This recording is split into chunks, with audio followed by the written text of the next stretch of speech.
They were waiting to be executed. Then the truth came out. There's a moment on death row that no appeal can delay. It's not the final meal. It's not the last visit.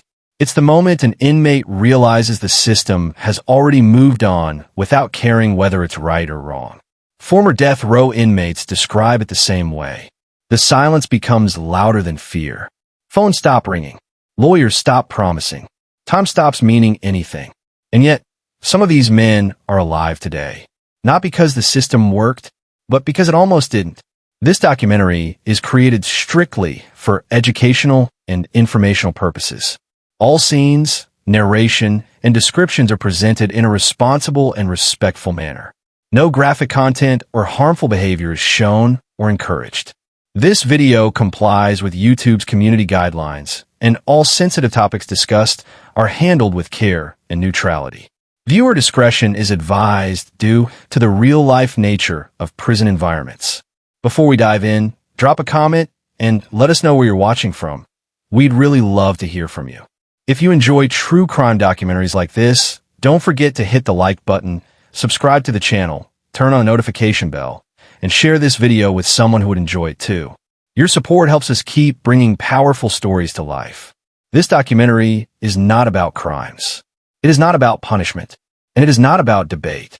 It is about what happens inside the human mind when the state officially schedules your death and later admits it may have been wrong.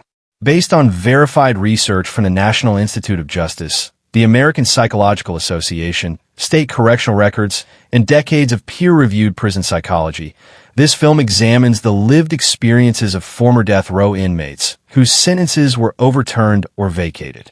What follows is not speculation. It is behavioral evidence, psychological impact, and documented reality. We begin where the system leaves people behind.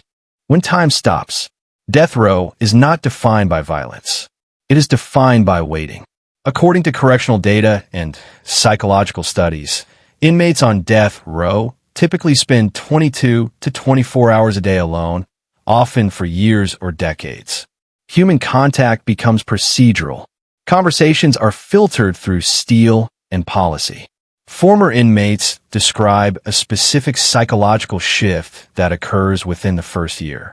They stop thinking in futures. Researchers call this temporal collapse, a condition documented in long-term isolation studies by the APA and prison psychologists like Craig Haney.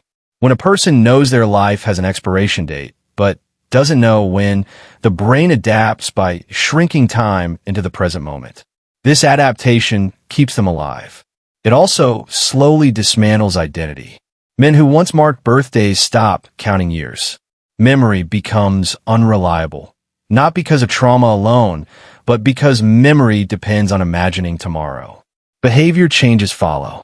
Emotional flattening, heightened sensitivity to sound, ritualized routines performed with precision, not purpose. Conversations rehearsed internally long before they're spoken. Former inmates report talking to themselves, not out of instability, but to preserve language when human dialogue disappears. Psychologists studying death row confinement found that this environment produces symptoms consistent with complex psychological trauma, even in individuals with no prior mental illness. Importantly, this trauma does not disappear after release, because the most damaging realization comes later. The system did not need certainty to move forward. It only needed enough, and that realization stays. The psychology of being declared disposable. There is a psychological difference between punishment and abandonment. Former death row inmates describe learning this distinction slowly, often years after their sentence was handed down. Punishment implies correction. Abandonment implies replacement.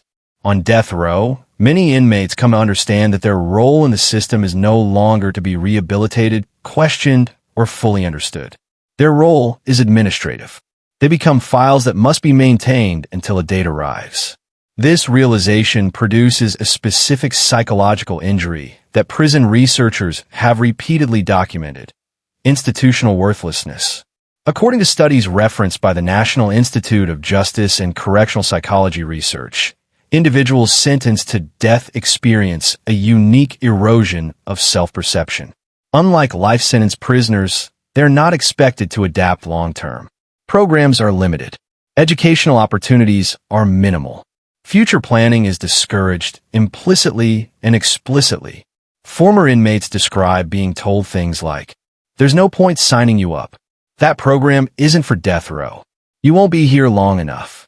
Even when appeals stretch on for decades, the label never changes. Psychologically, this creates a paradox.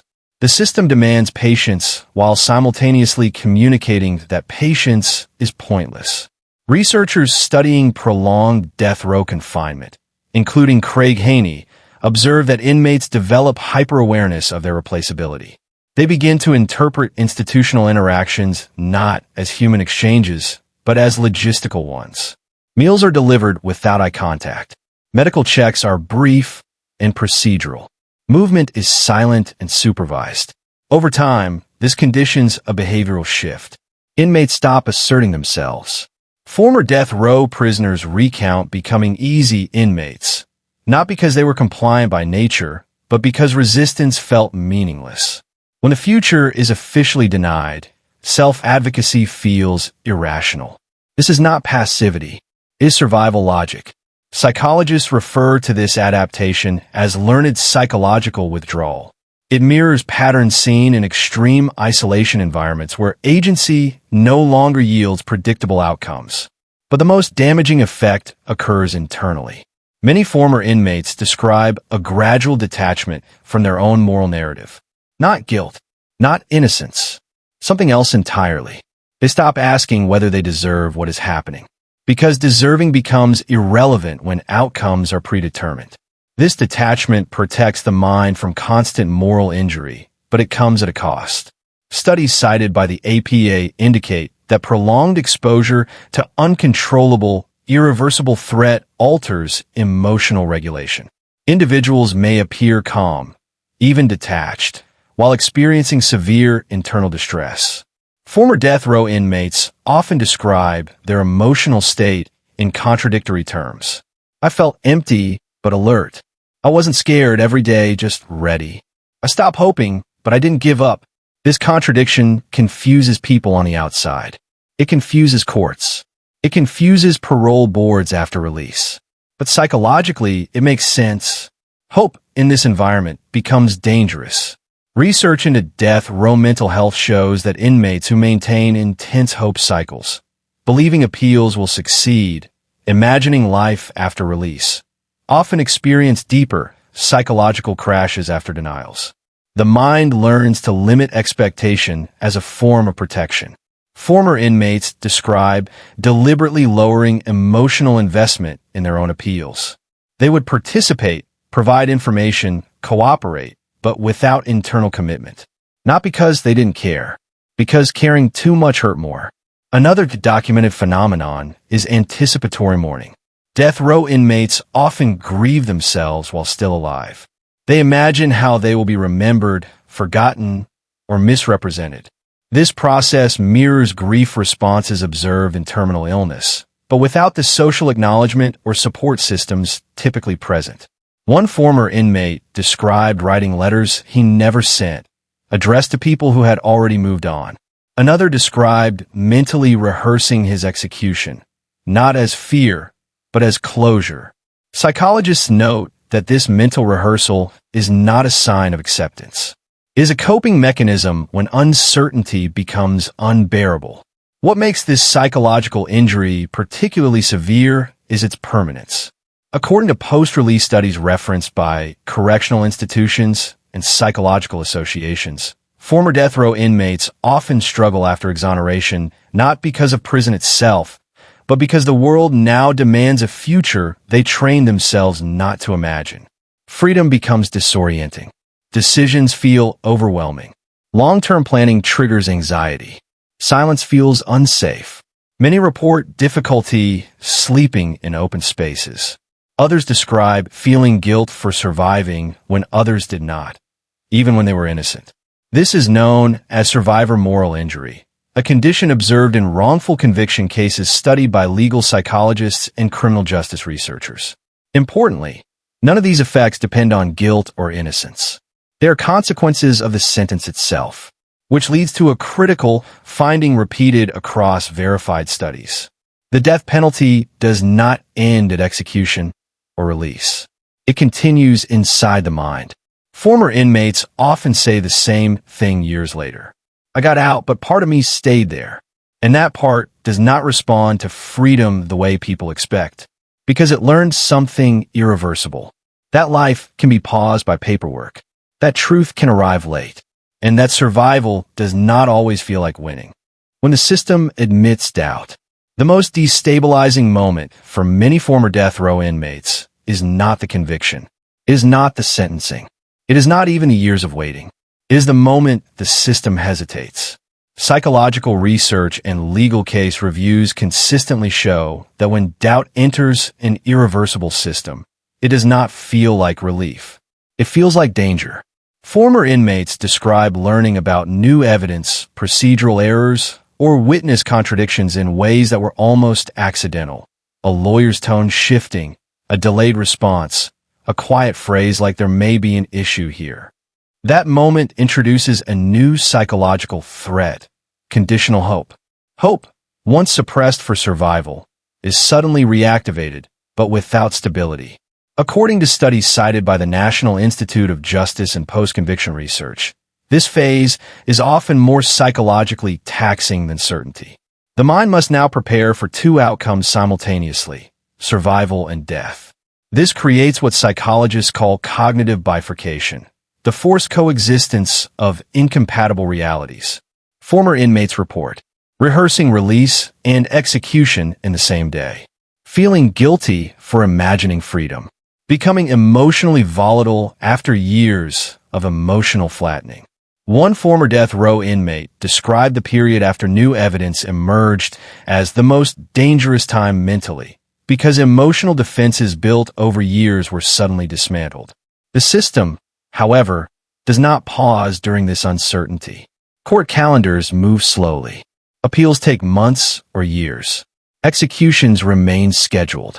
This produces a condition documented in correctional psychology, prolonged anticipatory stress under conditional threat. The body re-enters a heightened stress state without the psychological tools to manage it, because those tools were deliberately shut down for survival.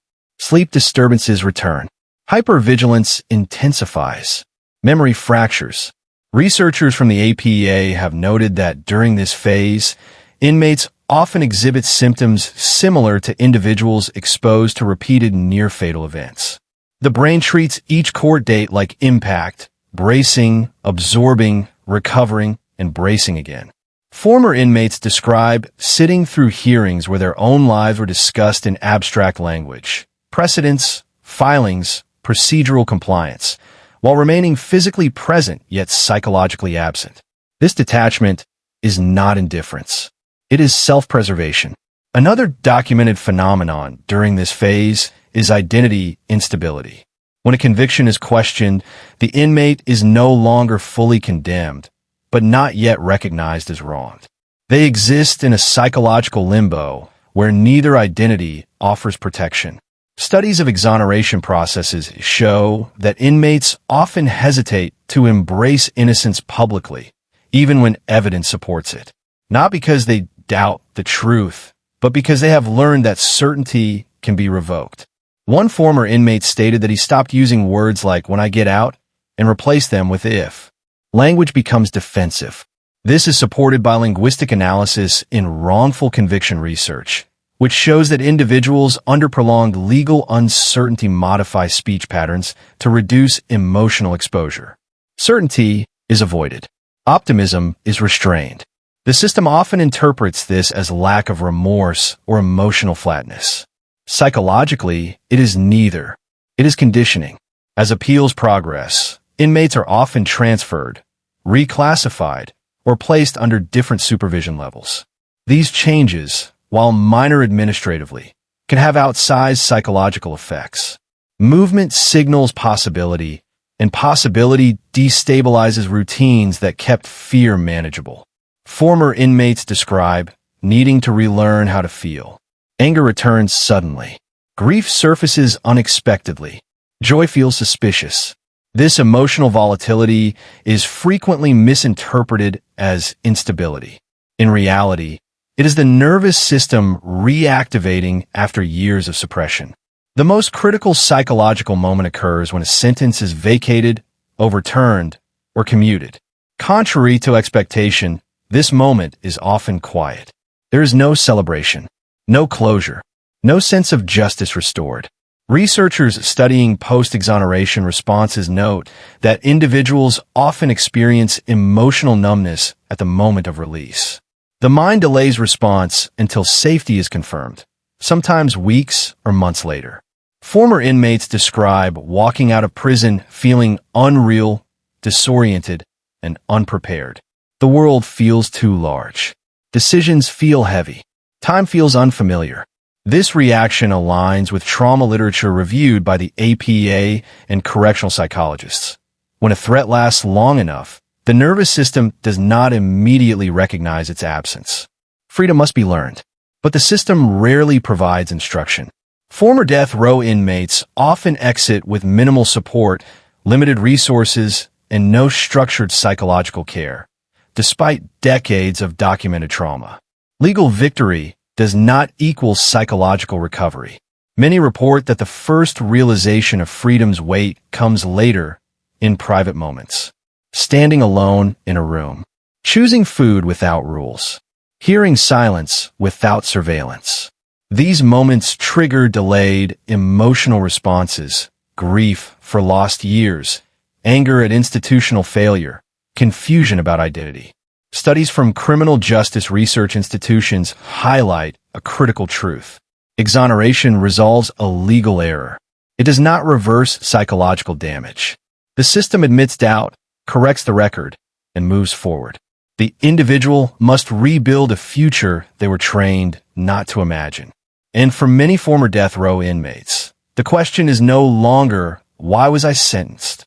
It becomes, who am I now that the system changed its mind? Life after a sentence that never ends. Freedom is often described as an opposite state. Former death row inmates describe it as an unfamiliar one. When the prison gates open, the sentence technically ends, but psychologically, the structure that defined survival for years or decades disappears overnight. According to post-release studies cited by the National Institute of Justice and Correctional Psychology Research, this sudden removal of structure creates a secondary trauma phase known as post-institutional destabilization. On death row, every action was controlled. Outside, everything requires choice. Former inmates frequently report that the simplest decisions, what to eat, where to go, how long to stay somewhere, produce anxiety. Not because they lack intelligence or willpower, but because choice was once irrelevant to survival. Now it is constant. Researchers studying long-term confinement note that the brain adapts to predictability under threat. When predictability disappears, the nervous system remains alert, scanning for rules that no longer exist. This explains a pattern observed across multiple exoneration cases. Former death row inmates often impose strict routines on themselves after release. Wake times, walking routes, eating schedules, self-created structures meant to replace the ones removed. This is not a failure to adapt. It is a learned survival response. Social reintegration presents a deeper challenge. Studies referenced by the APA and prison sociologists show that prolonged isolation alters social processing. Former death row inmates often struggle with conversational pacing, emotional cues, and trust calibration. Silence was once safety. Now it can be misinterpreted. Many describe feeling out of sync in groups. Laughter feels abrupt. Crowds feel overwhelming. Eye contact feels intense. Importantly, this does not mean they lack social desire. It means their social instincts were reshaped under extreme conditions. Former inmates frequently report difficulty explaining their experiences, not because the facts are complex, but because the emotional reality does not translate. When others ask, how does it feel to be free? The question itself can feel destabilizing. Freedom, after years of preparing for death, carries guilt. This is a consistent finding in wrongful conviction research. Survivor guilt among exonerees, especially those released from death row. Individuals struggle with the knowledge that others remain behind, sometimes executed, sometimes still waiting. One former inmate described avoiding celebrations because joy felt undeserved. Another described feeling responsible to live correctly in ways that became exhausting. Psychologists refer to this as moral overcompensation, the pressure to justify survival through perfection. Employment and public identity add another layer. Despite legal exoneration, stigma lingers. Background checks do not explain nuance. Headlines do not update equally. Former death row inmates often face skepticism, silence, or avoidance. Not accusation, but discomfort. Studies from criminal justice research labs note that exonerees frequently experience social ambiguity. They're not viewed as guilty, but not fully accepted as wronged. This ambiguity creates identity strain. For years, identity was imposed. Now it must be constructed. Former inmates describe struggling to answer basic questions. What do you do? Where are you from? What was your life like? The truth feels heavy. Avoidance feels dishonest. Psychologists studying post-exoneration adjustment emphasize that identity rebuilding is one of the longest recovery processes, often outlasting legal proceedings by years. Another documented challenge is delayed trauma response. While on death row, emotional suppression was adaptive. After release, suppressed responses surface unexpectedly. Sounds, smells, or situations trigger physiological reactions. Heart rate changes, dissociation, sudden fear, without clear explanation. This aligns with trauma research indicating that safety allows the nervous system to process what was once postponed. Former inmates often say, "I didn't fall apart inside. I fell apart outside." Mental health support, however, is rarely proportional to the harm endured. Legal systems correct errors, but aftercare is inconsistent. Psychological services, when available, are often short-term and under-resourced. Researchers from correctional institutions and psychological associations have repeatedly emphasized that release should be considered a transition phase, not an endpoint. Yet policy rarely reflects this. What remains most striking in interviews with former death row inmates is not anger, though anger exists. It is clarity. Many describe seeing systems differently. Authority feels procedural, not moral. Language feels carefully constructed. Promises are evaluated by structure, not tone. This perspective is not cynicism. It is experience. Former inmates often express a quiet resolve to speak carefully, to document everything, to trust slowly. These behaviors are frequently misread as guardedness. In reality, they are adaptations learned when life depended on precision. Perhaps the most profound change occurs in how time is perceived. After years of temporal collapse, time outside feels uneven. Days move too fast. Years feel fragile. Planning long-term produces both hope and fear. Some former inmates describe setting short horizons, weeks, months, rather than years. This allows optimism without overwhelming the nervous system. Psychologists note that this gradual expansion of future thinking is a sign of healing, not limitation. Despite everything, many former death row inmates articulate a surprising truth. They do not seek revenge. They seek acknowledgement. Acknowledgement that the damage was real, that the trauma was predictable, that survival required adaptation, not weakness. The system corrected a legal outcome. The individual must still correct an internal one. And while freedom is undeniable, it is not simple. Because a sentence that prepares a person for death does not end when the door opens. It echoes. What the system never measures. There is a metric the justice system does not calculate. It measures evidence. It measures procedure. It measures error rates, appeal timelines, compliance. It does not measure psychological permanence. Former death row inmates often say the same thing in different words. The sentence didn't end. It changed form. This is not metaphor. It is documented psychological reality. Research synthesized from the National Institute of Justice, the American Psychological Association, and decades of prison psychology literature shows that extreme, prolonged exposure to irreversible punishment restructures how the brain interprets safety, authority, and time. These changes are adaptive while confined and destabilizing afterward. The system treats release as resolution. The mind does not. One of the most consistent findings across wrongful conviction and death row studies is institutional imprinting.